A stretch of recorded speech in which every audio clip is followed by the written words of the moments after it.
ढूंढने का काम होगा। चर्चा इस बात पर ना हो कि लोगों को मजहब की बुनियाद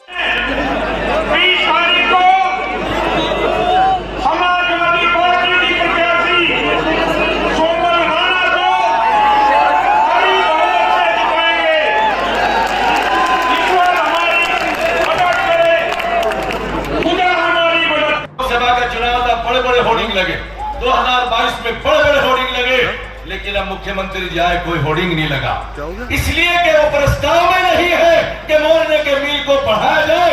सिर्फ मोरने के और मीरापुर के लोगों को धोखा देने का काम करते, इससे ज्यादा कोई काम नहीं करते। हार्दिक अजीज जिला अध्यक्ष और सम्मानित मंच, सामने बैठी हुई मीरापुर की मुअज़्ज़िज़ जनता, ये चुनाव बहुत ही अहम और बहुत ही महत्वपूर्ण चुनाव। दरमियान में चांदपुर के विधायक स्वामी अभिवेश जी, हमारे सतना के विधायक जनाब अतुल प्रधान जी और हमारे दरमियान में नूरपुर के विधायक जनाब राम अवतार सैनी साहब हमारे इंजन को हटा देगा, इसलिए कि पहले ही छोटे इंजन और बड़े इंजन में लड़ाई चल रही है। दोस्तों, राष्ट्रीय अध्यक्ष जी ने एक नारा दिया था पीडीए का, और उस पीडीए के नारे ने यह काम किया कि 37 विधायक सांसद समाजवादी पार्टी के बने और 6 सांसद कांग्रेस के बने। जो उत्तर प्रदेश के मुख्यमंत्री कहते थे कि 80 तो यूपी से ही, वह आधे से भी कम रह गए।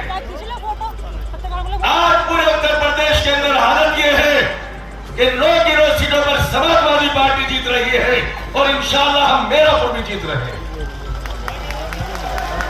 अभी मुख्यमंत्री आए थे, मोरने फिजा कायम होगी, जो लहर उठेगी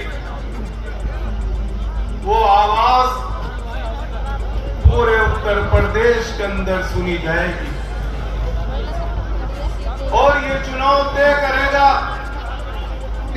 कि उत्तर प्रदेश के अंदर आने वाला मुस्तकबिल, आने वाला कल किसका होगा। मैं तो सिर्फ अपनी बात को शॉर्ट करते हुए, मुख्तसर करते हुए इतनी बात कहना चाहूंगा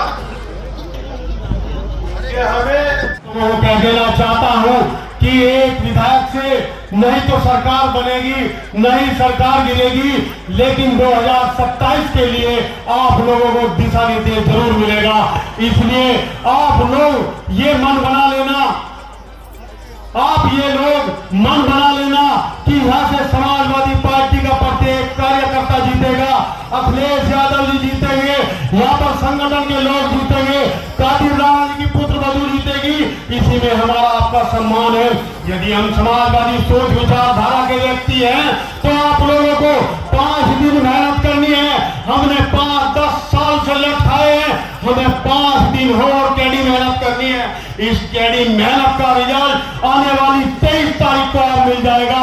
इसलिए मैं आपसे कह देना चाहता हूं कि हजारों सैकड़ों साल पहले यदि हुकूमत मिलती थी वो तीर और तलवारों के बल पर मिलती थी। यदि आज हुकूमत मिलती है तो आपकी वोट और सपोर्ट से मिलती है। हजारों सैकड़ों साल पहले यदि एक राजा पैदा होता था वो एक राजा रानी के पेट से पैदा होता था।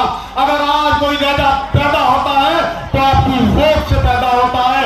हमारा मिशन, हमारा लक्ष्य केवल एक ही होगा कि अब जिस तरह महाभारत में अर्जुन ने मछली का निशाना बनाया था, हमारा निशाना भी राष्ट्रीय अध्यक्ष अखिलेश चाहता हूं 100 साल पहले राष्ट्रपिता ज्योतिबा फुले आपको इस देश में अंग्रेजों से लड़ते हुए भारत की जनता को, जिसको पीडीए बोलते हैं, इसको अगर संपत्ति रखने का अधिकार राष्ट्रपिता ज्योतिबा फुले ने दिलवाया तो ये जो छान और झोपड़ियों में थे, ये सारा देहात और सारे शहर कच्चे मकानों में राष्ट्रपिता ज्योतिबा फुले के आंदोलन से गए थे। 1890 में ज्योतिबा फुले चले गए, 1891 में बाबा साहब पैदा हुए। बाबा साहब डॉक्टर अंबेडकर ने ज्योतिबा फुले की किताब गुलामगिरी को पढ़ लिया 17 साल की उम्र में। उनके दिमाग में इतनी जल्दी थी कि अमेरिका की कोलंबिया यूनिवर्सिटी में जो अंग्रेज भी अमेरिका में पीएचडी 8 साल में करते हैं, उस पीएचडी को उन्होंने 2.5 साल में पूरा किया, क्योंकि उनके दिमाग में जल्दी ये थी कि मैं भारत में जाऊं और जाकर के ज्योतिबा फुले ने जो इसमें लिखा है इसकी ग्राउंड तैयार करके भारत में एक असली आजादी का आंदोलन खड़ा करूं, और वो इस देश में आए। और उसकी बदौलत इस देश के अंदर हजारों सालों से 3000 से ज्यादा समय तक इस देश में जो लोग जिनको पिछड़ों के नाम पर, जिनको भारत की।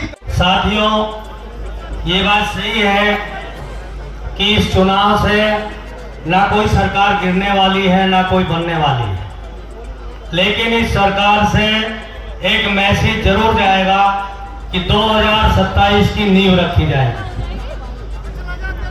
और भारतीय जनता पार्टी के लोग जितना झूठ बोलते हैं, शायद ही किसी और पार्टी के लोग बोलते हैं।